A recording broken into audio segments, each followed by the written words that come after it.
Hello everyone, welcome back. Class 12th accountancy में previous lecture तक हमने अकाउंटिंग फॉर पार्टनरशिप फर्म वाला topic complete कर लिया और उसमें हमारा लास्ट लेक्चर था dissolution of partnership firm. Okay, अब इस लेक्चर से हम स्टार्ट करेंगे हमारे पार्ट ए की book 2, that is accounting for companies. Okay, accounting for companies में हम पहला चैप्टर स्टार्ट करेंगे अकाउंटिंग फॉर शेयर कैपिटल और we can say issue of shares. ये हमारा अकाउंटिंग फॉर शेयर कैपिटल का, या मैं कहूँ अकाउंटिंग फॉर कंपनीज का फर्स्ट टॉपिक इंट्रोडक्टरी लेक्चर है। तो इस लेक्चर में हम डिस्कस करेंगे about the meaning of companies, concept of companies and different features of company.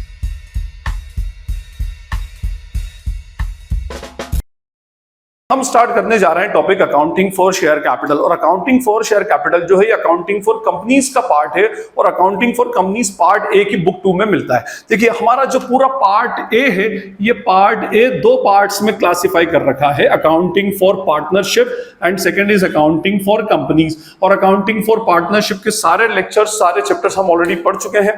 Her chapter की प्लेलिस्ट के लिंक नीचे डिस्क्रिप्शन बॉक्स में सेपरेटली गिवन है, आप जिस चैप्टर को देखना चाहें वहां से उस प्लेलिस्ट को फॉलो कर सकते हैं। इसमें हमने कौन कौन से टॉपिक्स पढ़े थे? बेसिक फंडामेंटल्स पढ़ा था, उसके बाद change in PSR, profit sharing ratio, admission of partner, retirement of partner, death of the partner and finally dissolution of partnership firm. आप जिस भी प्लेलिस्ट को देखना चाहें, जिस भी चैप्टर को देखना चाहें, नीचे प्लेलिस्ट लिंक में गिवन है। सेकंड है हमारा अकाउंटिंग फॉर कंपनीज। अब ये जो अकाउंटिंग फॉर कंपनीज है, जिसको आप बुक 2 बोलते हैं अपनी, तो अकाउंटिंग फॉर कंपनीज जो है ये भी दो पार्ट्स में एक्चुअली क्लासिफाइड है, accounting for share capital and second is what, accounting for debentures. First accounting for share capital, second is accounting for debentures. Accounting for share capital और अपने आप में एक बहुत ही एलाबोरेटेड और बड़ा टॉपिक है, तो हम अकाउंटिंग फॉर शेयर कैपिटल को दो पार्ट्स में क्लासिफाई करेंगे। एक होगा normal issue and related adjustments. Normal issue means जितना इशू किया गया उतने की ही एप्लीकेशंस आई और उससे related adjustments, adjustment like calls in arrears, calls in advance, specially for feature and re issue. ये हम एक पार्ट के अंदर कवर करेंगे। पहले बेसिकली हम ये कवर करेंगे, उसके बाद फिर हमारा सेकंड आता है जो बहुत इंपॉर्टेंट है, over subscription, pro rata allotment, for feature and re issue. Means हम इस पूरे चैप्टर को दो पार्ट्स में क्लासिफाई करके चलेंगे। पहले बेसिक कांसेप्ट्स पकड़ेंगे, उसके बाद फिर हम इसमें ओवर का सब्सक्रिप्शन पर आगे बढ़ेंगे। ओके, डिबेंचर्स वाला जो टॉपिक है ये भी दो पार्ट्स में, दो टॉपिक्स में क्लासिफाइड होता था। एक होता था issue of debenture and second is what, redemption of debentures. अभी रिडम्पशन ऑफ डिबेंचर्स जो है ये तो आपका ओमिट कर दिया गया है, अभी 22-23 ईयर के लिए ये सिलेबस में एक्चुअली नहीं है। मींस अल्टीमेटली हमें सिर्फ इशू ऑफ डिबेंचर्स बेसिकली इसमें स्टडी करना है। ओके फाइन, हम पढ़ रहे हैं अकाउंटिंग फॉर कंपनीज, ये तो इसका सिलेबस का पूरा क्लासिफिकेशन हो गया। अब हम बात करें अबाउट द कंपनीज। पहले हम बात करेंगे द मीनिंग ऑफ कंपनीज, फिर हम आएंगे बाद में आगे शेयर कैपिटल और दूसरे एस्पेक्ट्स के ऊपर। अगर हम बात करें what is the meaning of companies, companies actually क्या होती है, कंपनी एक्चुअली क्या होती है, तो देखिए मैं आपको बताता हूं कि क्लास 11th में आपने अपनी बिजनेस स्टडीज में डिफरेंट फॉर्म्स ऑफ बिजनेस पढ़े होंगे और उसमें आपने देखा होगा there are basically 3 forms of business. First form of business जो होता है that is called as what, sole proprietorship. Second क्या होता है, पार्टनरशिप फॉर्म जो भी हमने कंप्लीट किया। और थर्ड होता है इसमें कंपनीज। वैसे तो और भी फॉर्म होते हैं but basically there are 3 forms. ठीक है, अब अगर हम सोल प्रोप्राइटरशिप की बात करें तो सोल प्रोप्राइटरशिप में क्या होता है, यहां पर सिंगल ओनर होता है। अब सिंगल ओनर मींस ओनर कौन होगा, one who introduces capital in the business. एक अकेला बंदा उसका ओनर होगा और ओनर वही होगा जिस बंदे ने उस बिजनेस में कैपिटल इंट्रोड्यूस की गई होगी। इट मींस उस बिजनेस में कैपिटल लगाने वाला एक ही बंदा होगा और उस कैपिटल के रिवॉर्ड में जो प्रॉफिट मिलेगा वो प्रॉफिट पर भी किसका, उस सिंगल ओनर का ही अल्टीमेटली राइट होगा। वैसे भी कैपिटल का रिवॉर्ड क्या होता है, प्रॉफिट ही अल्टीमेटली होता है। बट इस sole proprietorship form of business के साथ दो सबसे बड़े फीचर्स, या मैं कहूं उसके दो सबसे बड़े ड्रॉबैक्स होते हैं। फर्स्ट ड्रॉबैक होता है इसका सबसे बड़ा, जिसकी वजह से कंपनी स्टार्ट होती है, अनलिमिटेड स्कोप। ये लिमिटेड स्कोप, और एक होता है बड़ा डेंजरस फीचर जो होता है अनलिमिटेड लायबिलिटीज। ये ऑलरेडी एक्सप्लेन किया जा चुका है, मैं अभी अनलिमिटेड लायबिलिटी पे बात नहीं करूंगा। We are talking about the limited scope. थोड़ा सा हम उसका बैकग्राउंड समझ रहे हैं। तो लिमिटेड स्कोप मींस अकेला बंदा है, अकेला बंदा है तो कैपिटल भी लिमिटेड होगी, मैन पावर भी लिमिटेड है, तो ये अपने बिजनेस को अनलिमिटेड एक्सटेंट तक एक्सपांड नहीं कर सकता। कहीं ना कहीं कुछ ना कुछ कंस्ट्रेंट इसके सामने क्या आते हैं, आ जाते हैं। उसमें सबसे बड़ा एक कंस्ट्रेंट होता है अवेलेबिलिटी ऑफ कैपिटल। अकेला बंदा है तो बहुत ज्यादा कैपिटल इंट्रोड्यूस नहीं कर सकता, इसके पास इतने रिसोर्सेज भी एक्चुअली अवेलेबल नहीं होते। सेकंड फॉर्म ऑफ बिजनेस हमारा पार्टनरशिप है। पार्टनरशिप के अंदर मिनिमम 2 और मैक्सिमम 50 पार्टनर्स होते हैं। पार्टनर्स मींस मिनिमम 2 और मैक्सिमम 50 ओनर्स होते हैं। ओनर से मींस ये वो लोग हैं जिन्होंने कैपिटल बिजनेस के अंदर इंट्रोड्यूस किए। जब प्रॉफिट आता है तो प्रॉफिट भी सारे पार्टनर्स में उनके प्रॉफिट शेयरिंग रेशियो में डिस्ट्रीब्यूट हो जाता है। आपने ऑलरेडी पार्टनरशिप फॉर्म पढ़ रखा है। यहां पर इसका एक लिमिटेशन तो थोड़ी दूर होती है, मींस लिमिटेड से किसमें कन्वर्ट हो जाता है, ब्रॉड स्कोप में। अब भी ये अनलिमिटेड स्कोप में कन्वर्ट नहीं हुआ, लेकिन एक डेंजरस फीचर अब भी इसका पीछा पकड़ के चलता है। कौन सा? अनलिमिटेड लायबिलिटी का। पार्टनर्स की अनलिमिटेड लायबिलिटी होती है। इन केस ऑफ लॉस उनकी पर्सनल एसेट तक भी रियलाइज कर ली जाएगी for the recovery of losses. Okay, तो ये हमारे दो फीचर्स थे।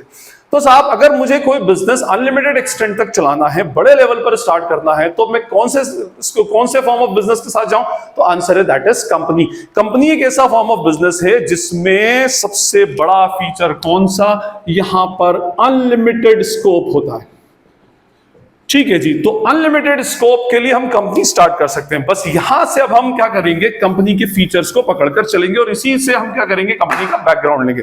मैंने क्या कहा आपसे कि कंपनी जो होती है किस लिए स्टार्ट की जाती है, ताकि स्कोप जो हो आपका क्या रहे, अनलिमिटेड स्कोप हो, आप जितना चाहें अपने बिजनेस को एक्सपांड कर सकें। और देखिए इसका सबसे अच्छा लाइव एग्जांपल आप अपने आसपास की किसी भी प्रोडक्ट को उठा लीजिए, चाहे वो आपका मोबाइल फोन हो, चाहे आपका लैपटॉप हो, चाहे आपकी टू व्हीलर हो, आपकी कार हो, इवन आपकी टी शर्ट, डेनिम, शूज, ये तक चीजों, आपका पेन लिखने का। आजकल हमारे आसपास हर चीज जो होती है वो मल्टीनेशनल कंपनी की होती है। मल्टीनेशनल कंपनी का मीनिंग मींस एक ऐसी कंपनी जो डिफरेंट नेशंस में, डिफरेंट कंट्रीज में ऑपरेट कर रही है। और नेचुरली अगर वो डिफरेंट कंपनीज में ऑपरेट कर रही है मींस उसका स्कोप जो है वो अनलिमिटेड है। तभी उसने उस स्पेसिफिक कंट्री से दूसरी कंट्री के अंदर प्रोडक्ट को बेचना स्टार्ट कर दिया। हमारी कंट्री की बहुत सारे प्रोडक्ट्स ऐसे दूसरी कंट्री में जाते हैं, दूसरी कंट्री के सारे प्रोडक्ट हम बेसिकली यूज कर देख ही रहे हैं हमारे आसपास। तो कहने का मीनिंग ये कि भाई ये जो कंपनी है, कंपनी एक ऐसा फॉर्म है जिसमें आप बिजनेस को जितना चाहे एक्सपांड कर सकते हो, अनलिमिटेड एक्सटेंट तक एक्सपांड कर सकते हो। बट फिर प्रॉब्लम ये कि अनलिमिटेड एक्सटेंट तक एक्सपांड करने के लिए you need a huge amount of capital. आपको एक बड़ी कैपिटल की रिक्वायरमेंट होगी। 1-2 करोड़ की कैपिटल से काम नहीं होता। आज के सिनारियो में 10,000, 20,000, 50,000 करोड़ रुपीस की कैपिटल एक्चुअली कंपनी के फॉर्मेशन में और उसके इवन उसके एक्सपांशन में लगती है। अब क्वेश्चन ये कि इतनी बड़ी कैपिटल कौन लेकर आएगा? एक अकेले बंदे के तो बस की बात है नहीं, 2-4 लोगों की भी बस की बात नहीं है। तो क्या किया जाए? तो कंपनी क्या करती है, इस ह्यूज कैपिटल के छोटे छोटे पार्ट्स बना देती है ताकि कैपिटल का इजीली अरेंजमेंट हो जाए। तो अपनी पूरी कैपिटल को छोटे छोटे डिनोमिनेशन के अंदर क्या कर देती है, ये तोड़ देती है। जैसे मैं कहूं, मान लीजिए अभी हम एक एग्जांपल के तौर पर लें कि हमें एक कंपनी को स्टार्ट करने के लिए 1 करोड़ रुपए की रिक्वायरमेंट है और हमें अब हमारे पास 1 करोड़ नहीं, हमें पब्लिक से ये पैसा क्या करना है, लेना है। तो हम क्या करेंगे, 1-1 करोड़ को 10-10 रुपए के डिनोमिनेशन के 10 लाख पार्ट्स में तोड़ देंगे। 10 लाख उसके क्या बना देंगे, पार्ट्स में तोड़ देंगे। और फिर पब्लिक को इन्वाइट करेंगे कि आप हमारी कंपनी में आकर के कैपिटल कंट्रीब्यूट कीजिए। ठीक है, अब ये जो पार्ट्स तोड़े गए हैं ये कहलाते हैं कंपनी के क्या, शेयर्स। और हम क्या करेंगे, पब्लिक को इनवाइट करेंगे कि भाई पब्लिक आओ और हमारी कंपनी की कैपिटल में कंट्रीब्यूट करो। पब्लिक पूछेगी कि भाई कैसे कंट्रीब्यूट करें, तो बोलेगा कि आपको कंट्रीब्यूशन का सबसे अच्छा तरीका है आप हमारी कंपनी के जितने भी आपकी वर्थ है उसके अकॉर्डिंगली आप शेयर्स बाय कर लो। और एक शेयर है 10 रुपए का, मींस 10 रुपए के डिनोमिनेशन में ही आपको कैपिटल कंट्रीब्यूट करना पड़ेगी। अब मान लीजिए मेरे पास ये ऑफर आया और मेरे पास मान लीजिए 10,000 रुपीज है, तो मैं 10,000 को 10 से डिवाइड करूंगा। तो मैं कंपनी से कहूंगा कि मुझे आप 10,000 शेयर्स अलॉट कर दीजिए। और अगर मैं कंपनी को कह रहा हूं कि आप मुझे 1000 शेयर्स अलॉट कर दीजिए, इट मींस मैं कंपनी के अंदर 10,000 रुपया कैपिटल लगाने में इंटरेस्टेड हूं। अगर किसी बंदे के पास 5,000 रुपीज है, 10 से डिवाइड करके वो 500 शेयर्स के लिए अप्लाई करेगा। किसी के पास 200 रुपए, 10 से डिवाइड करके वो 20 शेयर्स के लिए अप्लाई करेगा। मींस हमें जिसमें पैसा लगाना है तो 10 रुपीज के डिनोमिनेशन में ही एक्चुअली कैपिटल कंट्रीब्यूट करना पड़ेगा। अब होता क्या है, किसी ने ज्यादा लगाया, किसी ने कम लगाया, किसी ने बहुत ज्यादा लगाया, किसी ने बहुत कम लगाया। मिडिल क्लास का बंदा भी इसमें इन्वेस्ट कर सकता है, अपर क्लास का बंदा भी इसमें इन्वेस्ट कर रहा है। अगर कोई गरीब आदमी है, थोड़ा पैसा है उसके पास, तो वो भी इस कंपनी के अंदर बेसिकली क्या कर सकता है, इन्वेस्टमेंट कर सकता है। थोड़े थोड़े सबका पैसा मिलाकर कंपनी के पास एक huge amount of capital 1 crore rupees पूरे कलेक्ट हो गए और कंपनी ने बिजनेस स्टार्ट कर दिया। ठीक है, अब मान लें, लेकिन यहां से एक दूसरी हेडेक स्टार्ट हो जाती है। क्या? मान लीजिए 1 करोड़ देने वाले टोटल पूरे इंडिया से 50,000 पर्सन हैं। इट मींस कंपनी के ये जो शेयर्स जो लोग लेते हैं, शेयर्स बाय कर रहे हैं, they are buying the shares. Shares buy कर रहे हैं मींस वो कंपनी की कैपिटल में कंट्रीब्यूट कर रहे हैं। 50,000 पर्सन से, या मैं कहूं 50,000 शेयर होल्डर्स हैं। ठीक है। अब 50,000 शेयर होल्डर होगा। ये शेयर होल्डर्स कौन है? जिन लोगों ने कंपनी की कैपिटल में कंट्रीब्यूट किया, और कैपिटल में कंट्रीब्यूट करने वाला कौन होता है? कंपनी का ओनर होता है। तो 50,000 ओनर हो गए कंपनी के। अब सबसे बड़ा चैलेंज ये है कि 50,000 ओनर मिलकर कंपनी को चलाएंगे कैसे? यहां पर कॉन्फ्लिक्ट्स क्रिएट होना स्टार्ट हो जाते हैं। कोई बड़ा शेयर होल्डर है, कोई छोटा शेयर होल्डर है, हर बंदा अपनी क्या होगा, उसके अंदर अपने डिफरेंसेस ऑफ ओपिनियन भी क्रिएट हो सकते हैं। तो उसके लिए क्या किया गया? एक हमारे यहां पर अब देखिए 50,000 लोगों का पैसा है, डायरेक्टर्स के पास है, प्रमोटर के पास है, वो लेकर भाग सकते हैं। तो हमारे यहां पर एक कंपनीज एक्ट बनाया गया, इंडियन कंपनीज एक्ट। पहले 1956 था, अभी 2013 एनफोर्स है, और उससे पहले भी 1956 से पहले भी दूसरे इंडियन कंपनीज एक्ट हुआ करते थे। तो इंडियन कंपनीज एक्ट 2013 बना दिया गया, और यह बोला गया कि भाई as per Indian companies act company को अलग कर दो, कंपनी को अलग कर दो, और कंपनी के ओनर्स मींस उसके शेयर होल्डर्स को अलग कर दो, और बीच में एक पर्दा डाल दो जिसको हम बोलते हैं कॉर्पोरेट वीएल। अब ये पर्दा कोई एक्चुअल पर्दा नहीं होता, ये कॉर्पोरेट वीएल है। मींस इसका मीनिंग होता है कि दोनों का एग्जिस्टेंस अपने आप में लीगल और सेपरेट होगा, कंपनी अलग होगी और शेयर होल्डर्स डिफरेंट होंगे।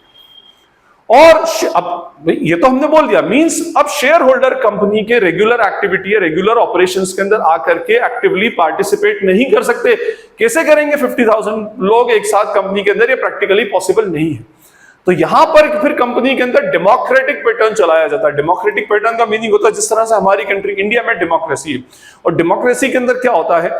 पब्लिक, अब देखिए हमारे यहाँ पर 100-125 करोड़ लोगों की पॉपुलेशन है, और 100-125 करोड़ लोग मिलकर के देश को नहीं चला सकते। तो हम क्या करते हैं? हमारे बिहाफ पर 500-550 मेंबर्स को इलेक्ट कर लेते हैं, और बोलते हैं कि भाई आप हमारे बिहाफ पर कंपनी को चलाओ, कंट्री को चलाओ सर। अब वो कौन लोग होते हैं? हमारे मेंबर ऑफ पार्लियामेंट। फिर उसके बाद हम स्टेट की गवर्नमेंट इलेक्ट करते हैं, वो होती है मेंबर ऑफ लेजिस्लेटिव असेंबली। इसी तरह से कंपनी के अंदर भी ये 50,000 लोग एक साथ कंपनी नहीं चला सकते। तो ये क्या करेंगे? कुछ 5, 6, 7 या मैक्सिमम 15 रिप्रेजेंटेटिव्स को चुन लेंगे, जो रिप्रेजेंटेटिव्स इनके बिहाफ पर बिजनेस को चलाएंगे, और वो रिप्रेजेंटेटिव्स कहलाते हैं डायरेक्टर्स, और पूरे सारे डायरेक्टर्स मिलकर बनते हैं बोर्ड ऑफ डायरेक्टर्स। अब ये डायरेक्टर्स कौन होते हैं? कंपनी के हमारे शेयर होल्डर्स के इलेक्टेड रिप्रेजेंटेटिव्स, जो शेयर होल्डर्स के बिहाफ पर कंपनी को एक्चुअली रन करते हैं। और जब लेकिन अल्टीमेटली मालिक कौन है? कंपनी के मालिक शेयर होल्डर्स ही हैं। लेकिन इनको टाइम टू टाइम अपने शेयर होल्डर्स को, अपने मालिक को क्या देना पड़ेगा? हिसाब देना पड़ेगा। तो her end of the year में ये कंपनी के फाइनेंशियल स्टेटमेंट्स बनाते हैं, पूरी एक बुकलेट आती है, एनुअल रिपोर्ट जिसको बोलते हैं, और वो एनुअल रिपोर्ट साल के आखिर में एनुअल रिपोर्ट पब्लिश करने के बाद फिर एक एनुअल जनरल मीटिंग होती है। अगर ऐसा लगता है भाई इन डायरेक्टर्स को किसने इलेक्ट किया है? शेयर होल्डर्स ने। अगर किसी डायरेक्टर का कोई काम किसी शेयर होल्डर को या शेयर होल्डर्स को पसंद नहीं है, तो नेक्स्ट एनुअल जनरल मीटिंग के अंदर मीटिंग करके शेयर होल्डर को, उस डायरेक्टर को बेसिकली हटा सकते हैं। मींस कहने का मीनिंग ये कि बिल्कुल डेमोक्रेसी की तरह ये पैटर्न एक्चुअली चलता है। फाइन, जिसके पास जितने ज्यादा वोट्स, जिसके पास जितने ज्यादा शेयर्स, उसके पास उतने ज्यादा वोट एक्चुअली इसके अंदर होते हैं। एनीवे, तो ये हमारा कंपनी का पूरा पैटर्न है। अच्छा, दूसरी बात, अब कंपनी जो प्रॉफिट अर्न करेगी, वो प्रॉफिट किसके पास जाएगा? तो देखिए, प्रॉफिट के ऊपर डायरेक्टर्स का राइट नहीं होता, प्रॉफिट के ऊपर होता है किसी भी बिजनेस के प्रॉफिट पर उसके मालिक का, उसके ओनर का राइट होता है। तो कंपनी के प्रॉफिट के ऊपर भी उसके ओनर का, शेयर होल्डर्स का राइट होगा। बट जो कंपनी का प्रॉफिट होता है, वो पूरा प्रॉफिट एक्चुअली डिस्ट्रीब्यूट नहीं होता। उसके अंदर से कुछ पैसा कंपनी संभाल के रख लेती है, और बाकी का पैसा शेयर होल्डर्स को डिस्ट्रीब्यूट करती है। जैसे मैं मानूं कि इसी कंपनी के अंदर कंपनी को प्रॉफिट हुआ, मान लीजिए हम ये मान लें इसके अंदर 3 लाख रुपीस का। ओके, अब 3 लाख रुपीस का कंपनी को प्रॉफिट हुआ, तो पूरा 3 लाख रुपीस कंपनी सारे पार्टनर्स में, सारे शेयर होल्डर्स में डिस्ट्रीब्यूट नहीं करेगी। उसमें से कंपनी ने कहा कि भाई हम 1 लाख रुपया संभाल के रख लेते हैं, और 2 लाख रुपीस जो होते हैं वो सारे शेयर होल्डर्स में डिस्ट्रीब्यूट कर देते हैं। अब जब ये प्रॉफिट जब शेयर होल्डर को डिस्ट्रीब्यूट होता है, तो वो प्रॉफिट कहलाता है कंपनी का डिविडेंड। उसको हम क्या बोलते हैं? डिविडेंड। अब देखिए, टोटल कितने? 2 लाख रुपया है, डिवाइडेड बाय व्हाट? 50,000 शेयर्स, तो 1, 2, 3, 4, तो 5, 4 जा 20, 4 रुपया पर शेयर का डिविडेंड एक्चुअली हर शेयर होल्डर को मिलेगा। अब अगर मान लो मेरे पास 1000 शेयर्स थे, तो 4 रुपए के हिसाब से मुझे कंपनी 4000 का चेक भेज देगी, या मेरे अकाउंट में 4000 रुपया क्रेडिट कर देगी। किसी के पास 500 शेयर्स है, तो 500 into 4, उस बंदे को 2000 रुपए का डिविडेंड एक्चुअली मिल जाएगा। मींस अल्टीमेटली कंपनी के मालिक तो उसके शेयर होल्डर्स ही होते हैं, लेकिन बस कंपनी का जो फॉर्म है उसमें ये होता है कि शेयर होल्डर्स या मालिक लोग डायरेक्टली या रेगुलरली कंपनी के ऑपरेशंस के अंदर इन्वॉल्व नहीं होते। वो क्या करते हैं? अपने इलेक्टेड रिप्रेजेंटेटिव्स चुन लेते हैं, और वो इलेक्टेड रिप्रेजेंटेटिव्स उन शेयर होल्डर्स के बिहाफ पर उस पूरी कंपनी को अल्टीमेटली रन करते हैं। इसी तरह से कंपनी का क्या होता है, पूरा का पूरा मैकेनिज्म एक्चुअली चलता रहता है। इसी मैकेनिज्म से मैं आपको इस कंपनी के आगे के कुछ फीचर्स या हम बोले कि कैरेक्टरिस्टिक्स ऑफ कंपनी पे डिस्कशन करते हैं। देखिए, फीचर्स ऑफ कंपनीज के अंदर सबसे पहले फीचर की अगर हम बात करें फीचर्स ऑफ कंपनीज में, तो कंपनीज का फीचर होता है it is an artificial person. हम इसको बोल सकते हैं कि कंपनी आर्टिफिशियल पर्सन होती क्रिएटेड बाय द लॉ, या मैं इसको कहूं कि it is also a legal person. Artificial and legal person बोलते हैं, बुक्स में अक्सर इसमें क्रिएटेड बाय द लॉ लिखा होता है। आर्टिफिशियल पर्सन का मीनिंग होता है, जैसे मैंने क्या कहा आपसे कि इतने सारे ओनर कंपनी को नहीं चला सकते, तो उन्होंने क्या कहा, एज पर कंपनीज एक्ट 2013 ये बोल दिया गया कि कंपनी अलग है और उसके ओनर्स शेयर होल्डर्स अलग है। तो बोले सर ये तो हमने 11th क्लास के अंदर बिजनेस एंटिटी प्रिंसिपल में भी पढ़ा था। यस, एक्चुअली पढ़ा था कि वहां पर ओनर और बिजनेस दोनों सेपरेट होते हैं, लेकिन वो सेपरेट एंटिटी लीगल नहीं होती थी। मींस लीगली वो दोनों एक ही होते थे, बट अकाउंट्स के पॉइंट ऑफ व्यू से वो दोनों सेपरेटेड होते थे। बट कंपनी के केस में कंपनी और शेयर होल्डर्स लीगली ही सेपरेटेड होते हैं। लीगली सेपरेटेड होते हैं मींस कंपनी को अपने आप में एक आर्टिफिशियल पर्सन मान लिया गया, कंपनी को खुद एक पर्सन मान लिया गया, और कंपनी को खुद एक पर्सन मान लिया गया मींस अब कंपनी की अपनी एक इंडिपेंडेंट आइडेंटिटी होगी और हर चीज कंपनी के नाम से ही मानी जाएगी। कंपनी एक पर्सन है, लेकिन इसका कोई ये नेचुरल पर्सन नहीं है, गॉड मेड एंटिटी नहीं है, ये एक मैन मेड एंटिटी है। मैन मेड एंटिटी हम इसको बोलेंगे आर्टिफिशियल पर्सन। अब हर जिसका कोई फिजिकल एग्जिस्टेंस नहीं, जिसको हम देख नहीं सकते, छू नहीं सकते, जिसकी कोई फीलिंग्स नहीं है, जिसके कोई इमोशंस नहीं है, बट कंपनी अपने आप में सारे ऑपरेशंस परफॉर्म करती है। ये माना जाता है कि सारे ऑपरेशंस कंपनी ही परफॉर्म कर रही है और सारे ऑपरेशंस को कंपनी के नाम से ही कंसिडर किया जाता है। लीगल पर्सन या क्रिएटेड बाय द लॉ का मीनिंग होता है, जैसे मैंने अभी आपसे कहा कि इसके अंदर बहुत सारे लोगों का पैसा लगा हुआ होता है और बहुत सारे लोगों का इंटरेस्ट डायरेक्टली इनडायरेक्टली इसके अंदर जुड़ा हुआ होता है। तो यहां पर एक कंपनीज एक्ट 2013 बना दिया गया और सारे के सारे जो कंपनीज के ऑपरेशंस होंगे वो इंडियन कंपनीज एक्ट 2013 के अकॉर्डिंगली ही होंगे। उसकी बर्थ से लेकर उसकी डेथ तक, टेक्निकली बोलूं तो उसके इनकॉर्पोरेशन से लेकर तो उसकी वाइंडिंग अप या लिक्विडेशन तक एक एक एक्टिविटी जो होगी वो एज पर कंपनीज एक्ट 2013 ही की जाएगी। एक भी क्लॉज को वायलेशन नहीं हो सकता, अदरवाइज एक पनिशेबल ऑफेंस कंपनी के लिए बेसिकली हो जाएगा। तो मींस कंपनी को लीगल पर्सन इसलिए बोला जाता है क्योंकि उसकी बर्थ से लेकर उसकी डेथ तक सारी एक्टिविटीज जो होती है वो एज पर कंपनीज एक्ट 2013 ही होती है उसमें। फाइन, तो ये हमारा फर्स्ट इसके अंदर फीचर था। सेकंड होता है created by the law artificial, और सेकंड होता है सेपरेट लीगल एग्जिस्टेंस। देखिए, जो मैं अभी आपको एक्सप्लेन कर ही रहा था, सेपरेट लीगल एग्जिस्टेंस का मीनिंग होता है कंपनी अलग होती है और शेयर होल्डर अलग होते हैं। कंपनी की गई और यहां पर लीगली अलग होते हैं। सोल प्रोप्राइटर और पार्टनरशिप जो होती है लीगली सेपरेटेड नहीं होती, बस अकाउंट्स के पॉइंट ऑफ व्यू से सेपरेटेड होती है, बट लीगली पार्टनर और पार्टनरशिप फर्म एक ही है, सोल प्रोप्राइटर और उसका बिजनेस एक ही है। बट यहां पर कंपनी में कंपनी और शेयर होल्डर्स लीगली अलग हैं, लीगली अलग है, और बीच में एक पर्दा है जिसको हम क्या बोलते हैं, कॉर्पोरेट वीएल। ठीक है, इसके एक पार में कंपनी, एक पार में शेयर होल्डर है। कंपनी की की गई किसी एक्टिविटी के लिए पर्सनली कोई शेयर होल्डर उसमें रिस्पॉन्सिबल नहीं होगा, और शेयर होल्डर के किए गए किसी कंसर्न के लिए company as a person responsible नहीं होगी। बड़ा फेमस केस है Salomon versus Salomon and company का, आपको चाहे तो वो केस उसको देख सकते हैं उसमें। ठीक भाई, तो यहां पर सेपरेट लीगल एग्जिस्टेंस होता है, ये याद रखिएगा। अदरवाइज सोल प्रोप्राइटर पार्टनरशिप में लीगल एग्जिस्टेंस नहीं होता, हम कंपनी को एक अलग ही पर्सन एक्चुअली मान करके चलते हैं। ओके, थर्ड होता है इसमें अपना सेपरेट लीगल एग्जिस्टेंस के बाद होगा थर्ड अनलिमिटेड स्कोप, और जिससे मैंने इस पूरे लेक्चर को स्टार्ट किया था, that is what unlimited scope. Company एक ऐसा फीचर है जिससे हम हमारे बिजनेस को अनलिमिटेड एक्सटेंट तक क्या कर सकते हैं, एक्सपांड एक्चुअली कर सकते हैं। फाइन, और इसका एक सबसे बड़ा फीचर और सबसे इंटरेस्टिंग जिस वजह से कंपनी को ऑप्ट किया जाता है, that is limited liability. Limited liability का मीनिंग होता है, जैसे आपने पढ़ा है सोल प्रोप्राइटरशिप और पार्टनरशिप के अंदर अनलिमिटेड लायबिलिटी होती है। मींस अगर बिजनेस में कोई लॉस हो गया तो उस बिजनेस के लॉस को बिजनेस की एसेट बेचकर तो, या जो आपके क्रेडिटर्स को, आपके पेबल्स को जो पेमेंट करना है उसकी रिकवरी वो पेबल्स आपकी पर्सनल एसेट तक भी बेच करके कर सकते हैं। बट कंपनी के अंदर जो लायबिलिटी होती है वो लिमिटेड होती है। जैसे मान लीजिए आपने ₹1 का शेयर बाय किया है ना, और अभी कंपनी ने आपसे सिर्फ ₹6 मांगे, पेड अप अमाउंट सिर्फ ₹6 है। कंपनी ने कहा कि भाई ₹4 हम आपसे बाद में ले लेंगे, और कंपनी चल रही है। अब कंपनी को भी मनी की रिक्वायरमेंट नहीं है, तो आप शेयर होल्डर से वो पैसा मांग भी नहीं रही, एक्चुअली सिर्फ आपने ₹6 ही दे रखे। उसके बाद कंपनी अब ह्यूज लॉसेस में जाने लगी और कंपनी के ऊपर बहुत सारे डेट्स हो गए। अब कंपनी को वापस सर्वाइव करना है।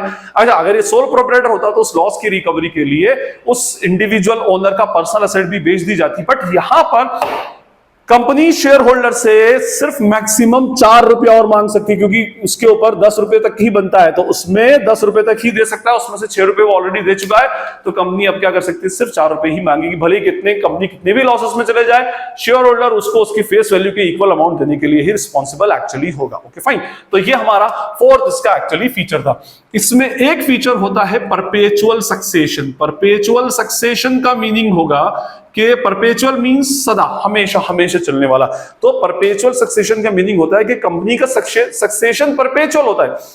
ओनर के आने से, ओनर के जाने से, मरने से, जीने से कभी कंपनी के ऊपर कोई फर्क नहीं पड़ेगा। ओनर की डेथ हो जाएगी लेकिन कंपनी जो है अपने आप में चलती रहेगी। अब आप देखें, रिलायंस इंडस्ट्रीज का एस्टैब्लिशमेंट धीरूभाई अंबानी ने किया था, अब वो दुनिया से चलेगा, उसके बाद में मुकेश अंबानी जो है वो उस रिलायंस इंडस्ट्रीज को आगे कंटिन्यू कर रहे हैं।